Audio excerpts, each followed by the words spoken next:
नमस्कार दोस्तों, राजेंद्र सर ने आपके लिए ये वीडियो आसान भाषा में बनाया है। इनके चैनल को सब्सक्राइब एवं लाइक भी करें। आज हम एक बहुत ही दिलचस्प दस्तावेज पर बात करने वाले हैं। जी। सोचिए, भारत का सबसे ताकतवर अंग्रेज वाइसरॉय लॉर्ड कर्जन अपना पद छोड़कर वापस इंग्लैंड जा रहा है और एक भारतीय पत्रकार उसे एक विदाई भाषण लिखता है। अब कोई भी सोचेगा कि उस भाषण में गुस्सा होगा, शायद जश्न होगा, लेकिन बाल मुकुंद गुप्त का लिखा ये विदाई संभाषण ये कुछ और ही है। ये सीधा हमला नहीं है, बिल्कुल नहीं। ये तो व्यंग्य और मनोविज्ञान का एक ऐसा ताना बाना है जो कर्जन जैसे अहंकारी शासक को आईना दिखाता है। अच्छा। ये लेख उनकी मशहूर कृति शिव शंभू के चिट्ठे का एक हिस्सा है और आज हम इसकी परतों को खोलने की कोशिश करेंगे। और हमारा मकसद ये समझना है कि कैसे शब्दों के जरिए बिना चीखे चिल्लाए ब्रिटिश राज की निरंकुशता पर सबसे गहरी चोट की गई। बिल्कुल। तो चलिए इस पड़ताल को शुरू करते हैं। मेरा पहला सवाल यह है कि कर्जन का जाना तो भारतीयों के लिए एक बड़ी जीत होनी चाहिए थी। हाँ, बिल्कुल। लोग तो उनके जाने की दुआएं करते थे। फिर लेखक अपने लेख की शुरुआत इतनी अजीब तरह से क्यों करते हैं? वो कहते हैं कि आपके जाने से हमें दुख हो रहा है। देखिए, यहीं से गुप्त जी का मनोवैज्ञानिक खेल शुरू होता है। अच्छा। लेख की पहली लाइन ही है माय लॉर्ड, और वो कहते हैं कि बिछड़ने का समय बड़ा करुणोत्पादक होता है, मतलब बहुत इमोशनल और भारी होता है। वो लिखते हैं कि भले ही इस देश के लोग आपके जाने की प्रार्थना करते थे, लेकिन आज जब आप जा रहे हैं तो खुशी की जगह एक तरह का विषाद, एक दुख हो रहा है। ये तो कमाल का ताना है। सीधे सीधे नहीं कह रहे कि अच्छा हुआ तुम जा रहे हो, बल्कि ये कह रहे हैं कि तुम्हारे जाने का हमें दुख हो रहा है। ये तो एक तरह का दिमागी खेल है जिसमें कर्जन को उलझाया जा रहा है। बिल्कुल, यही तो व्यंग्य की पहली और सबसे महीन परत है। गुप्त जी असल में कर्जन को भारतीय संस्कृति की गहराई बता रहे हैं। किस तरह से? वो कह रहे हैं कि तुम उस देश को छोड़कर जा रहे हो जहां विदाई का पल इतना पवित्र और कोमल माना जाता है कि दुश्मन के लिए भी मन में वैर भाव नहीं रहता। अच्छा। बल्कि एक शांति का एहसास होता है। वो कर्जन के अहंकार को भारत की भावनात्मक उदारता से चुनौती दे रहे हैं। ये तो बहुत गहरी बात है, लेकिन सिर्फ कह देने से तो कर्जन जैसा आदमी मानेगा नहीं। क्या गुप्त जी इस भावना को और गहरा करने के लिए कोई और तरीका अपनाते हैं? हाँ, और वही इस लेख का दिल है। वो एक कहानी सुनाते हैं, शिव शंभू की 2 गायों की कहानी। 2 गायों की? जी। शिव शंभू के पास 2 गायें थी। एक ताकतवर थी जो अपनी सींगों से दूसरी कमजोर गाय को दिन भर मारती रहती थी, उसे गिरा देती थी। तो फिर तो कमजोर गाय के लिए वो ताकतवर गाय एक मुसीबत थी। उसे तो उसके जाने से खुश होना चाहिए था, है ना? स्वाभाविक तो यही लगता है, लेकिन हुआ ठीक इसका उल्टा। क्या हुआ? एक दिन उस ताकतवर गाय को किसी पुरोहित को दान दे दिया गया। उस दिन सबने देखा कि कमजोर गाय जिसे रोज मार पड़ती थी, वो उसके जाने से खुश नहीं हुई, तो बल्कि वो उदास हो गई। दिन भर भूखी खड़ी रही, उसने चारे को मुंह तक नहीं लगाया। कमाल है। तो एक जानवर की कहानी सुनाकर वो पूरे ब्रिटिश राज को ये बता रहे हैं कि तुम इस देश की आत्मा को, इसके इमोशनल कोर को समझ ही नहीं पाए। बिल्कुल। तुम नियम बना सकते हो, ट्रेनें चला सकते हो, लेकिन तुम यहाँ के लोगों के दिल को नहीं समझ सकते। आपने एकदम सही पकड़ा। इसके बाद लेखक जो लिखते हैं वो सीधी चोट है। वो कर्जन को संबोधित करते हुए कहते हैं, माय लॉर्ड, जिस देश के पशुओं के बिछड़ते समय ये दशा होती है, वहां मनुष्यों की कैसी दशा हो सकती है, इसका अंदाजा लगाना कठिन नहीं है। वाह। ये एक ही वाक्य में कर्जन की पूरी हुकूमत की इंसानियत पर सवाल खड़ा कर देता है, और यही बाल मुकुंद गुप्त की खासियत थी। थोड़ा और बताइए इनके बारे में। ये कौन थे, कहाँ से आए थे? क्योंकि ऐसा तीखा और सधा हुआ लेखन कोई आम इंसान तो नहीं कर सकता। बाल मुकुंद गुप्त 1865 से 1907 तक वो उस दौर के सबसे निडर पत्रकारों में से एक थे। अच्छा। उन्हें भारतेंदु और द्विवेदी युग के बीच का एक पुल माना जाता है। उनके लिए पत्रकारिता सिर्फ खबरें देना नहीं थी, वो इसे आज़ादी की लड़ाई का एक हथियार मानते थे। तो ये लेख सिर्फ एक साहित्यिक रचना नहीं है? नहीं, ये एक तरह का पत्रकारिता का मिशन भी है। भारत मित्र जैसे अखबारों के जरिए उन्होंने अंग्रेजी हुकूमत की नीतियों की धज्जियां उड़ाईं। उनका हथियार था व्यंग्य, जो किसी तलवार से ज्यादा पैना था। सही बात है। अच्छा, तो लेख में कर्जन के भावनात्मक रूप से कटे होने की बात तो स्थापित हो गई, लेकिन गुप्त जी यही नहीं रुकते। वो कर्जन के पूरे शासनकाल का एक तरह से पोस्टमार्टम करते हैं, है ना? हाँ, और उसे एक घोर दुखांत नाटक यानी एक भयंकर ट्रेजेडी का नाम देते हैं। ट्रेजेडी? जी, वो कहते हैं कि कर्जन ने इस खेल को एक सुखांत नाटक, एक हैप्पी एंडिंग वाली कहानी समझकर खेलना शुरू किया था। और शुरुआत में सब कुछ वैसा ही लग रहा था। मतलब उनके शासन के शुरू और बीच में बेहिसाब शान शौकत थी। किस तरह की शान शौकत? लेख में इसका कोई जिक्र है? बिल्कुल है।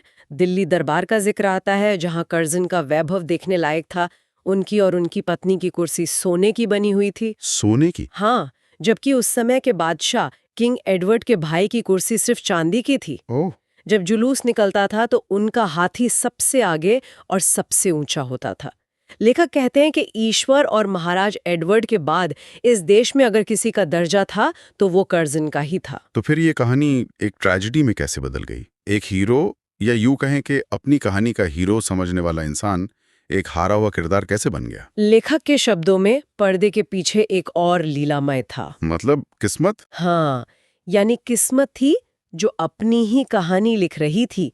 कर्जन खुद को खेल का सूत्रधार समझ रहे थे, लेकिन असली खिलाड़ी तो कोई और था।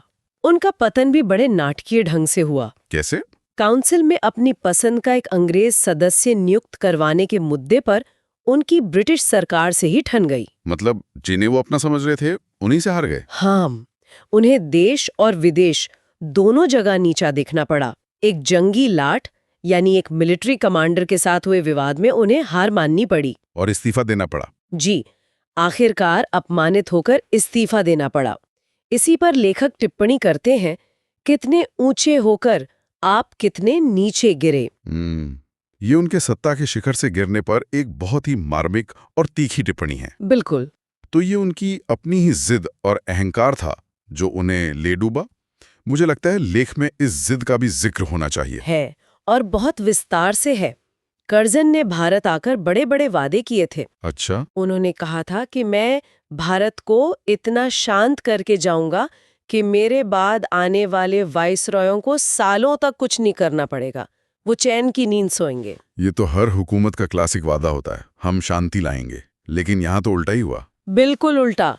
लेखक कहते हैं कि कर्जन को खुद रातों की नींद गंवानी पड़ी और वो देश में ऐसी अशांति और बेचैनी फैला कर गए जिसे मिटाने में उनके बाद वालों की नींद और भूख हराम हो गई। वाह!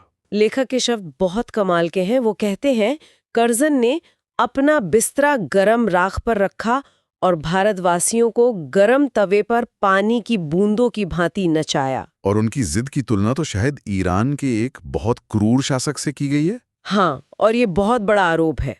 उनकी जिद की तुलना नादिर शाह से की गई है। नादिर शाह से? जी। लेखक एक ऐतिहासिक घटना याद दिलाते हैं। जब नादिर शाह ने दिल्ली में कत्लेआम का हुक्म दिया था तो आसिफ जाह ने अपनी तलवार गले में डालकर उससे रहम की भीख मांगी।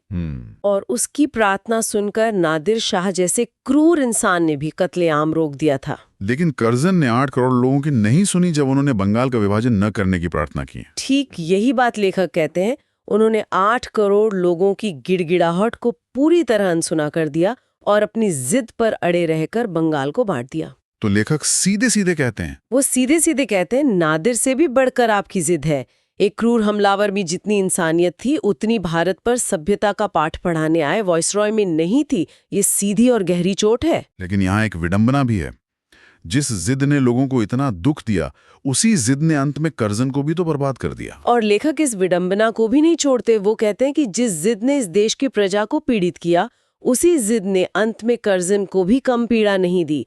वो अपनी ही जिद का शिकार हो गए और इस्तीफा देना पड़ा। जी। तो अब तक कर्जन को भावनात्मक रूप से शून्य, अहंकारी और एक क्रूर तानाशाह से भी ज्यादा जिद्दी साबित कर दिया गया है।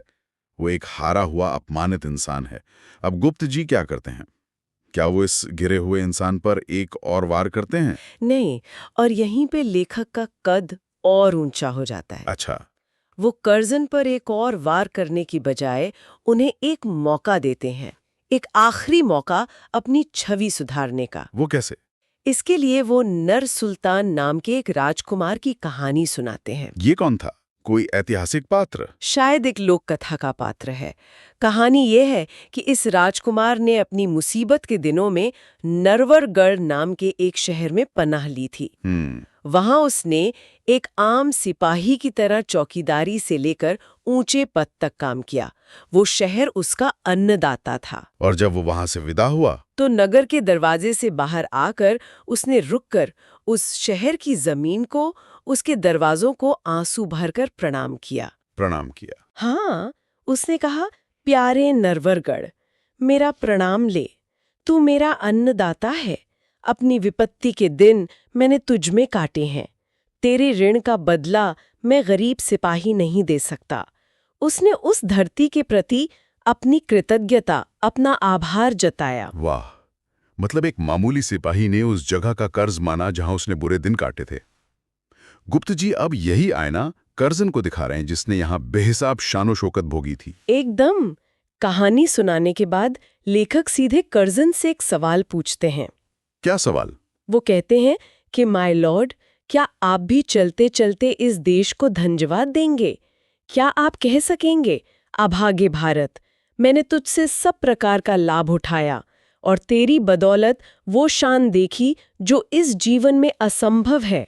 और आगे? पर आशीर्वाद करता हूं कि तू फिर उठे और अपने प्राचीन गौरव और यश को फिर से प्राप्त करे। ये तो एक बहुत ही उदार प्रस्ताव है। हाँ, गुप्त जी कह रहे हैं कि अगर तुम सिर्फ इतना भी कह दो तो ये देश तुम्हारी सारी गलतियों को भुला सकता है। बनने का एक आखिरी रास्ता दिखा रहे हैं, लेकिन साथ ही वो इसका जवाब भी जानती हैं। और जवाब ये है कि कर्जन में इतनी उदारता, इतनी शराफत कहाँ थी? वो ये मौका चूक गए। बिल्कुल। लेख के अंत में लेखक खुद ही कह देते हैं कि क्या आप में इतनी उदारता है, और ये सवाल ही इसका जवाब है। गुप्त जी जानते हैं कि सत्ता के नशे में चूर जिस शासक ने कभी प्रजा की आवाज नहीं सुनी, वो जाते जाते इतनी विनम्रता नहीं दिखा सकता। और ये इस लेख की अंतिम और सबसे गहरी चोट है कि तुम इतने छोटे हो कि तुम धन्यवाद भी नहीं कह सकते। सही बात है। अंत में ये लेख हमें उस दौर की भारतीय प्रजा की मानसिकता को बहुत गहराई से दिखाता है। वो प्रजा जो दुख और गुलामी सहकर भी जीती है, क्योंकि वो जानती है कि दुख का समय भी एक दिन निकल जाएगा। वो अपने शासक से बदला नहीं चाहती, बल्कि थोड़ी सी इंसानियत, थोड़ी सी कृतज्ञता की उम्मीद करती है। एक ऐसा सम्मान जो कर्जन जैसा अहंकारी शासक कभी नहीं दे सका। और ये लेख आज भी कितना प्रासंगिक है ना? जी बिल्कुल। ये हमें सोचने पर मजबूर करता है कि असली विरासत क्या होती है। क्या वो इमारतें और नीतियां हैं जो एक शासक बनाता है, या वो एहसास है जो वो लोगों के दिलों में छोड़कर जाता है? और एक सवाल जो शायद आज भी उतना ही सच है, जब सत्ता का नशा सिर पर चढ़ता है तो क्या कोई शासक अपनी प्रजा की सच्ची आवाज सुन भी पाता है? नमस्कार दोस्तों, तो आपने इस चैनल को अभी तक सब्सक्राइब एवं लाइक नहीं किया तो अब कर दीजिए। धन्यवाद।